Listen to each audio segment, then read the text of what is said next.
we're going to talk about the number e. The number e is a number that shows up both in nature and primarily in financial applications or statistical applications, and is a very specific irrational number. E is irrational. Specifically, e is found by taking the following formula, 1 plus 1 over n, and raising it to the nth power. As n gets bigger, towards positive infinity, e is found more readily. And so just to demonstrate this process a little bit, I'm going to show the following table. It's a little bit smaller so we can see the whole thing. Almost there.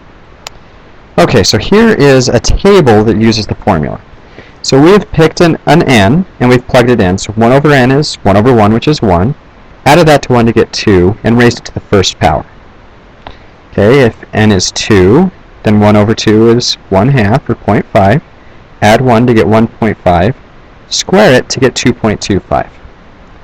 If it's a 5, then we get 0.2, so we get 1.2 to the 5th is 2.48. You can see, as we go down, as we let n get bigger, we're getting closer and closer to the value.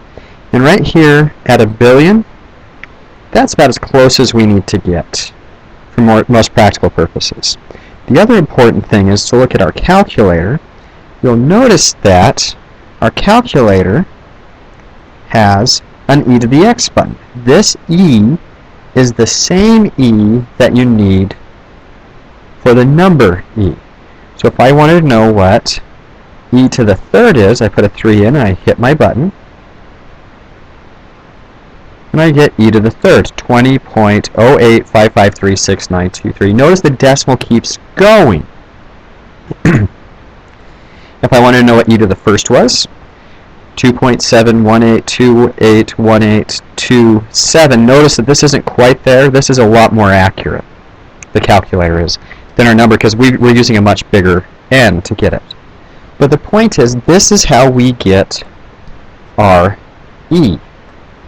And so we want to make sure we understand what e to the x is and how to get it. And we use a calculator to get that, to evaluate it and to use it.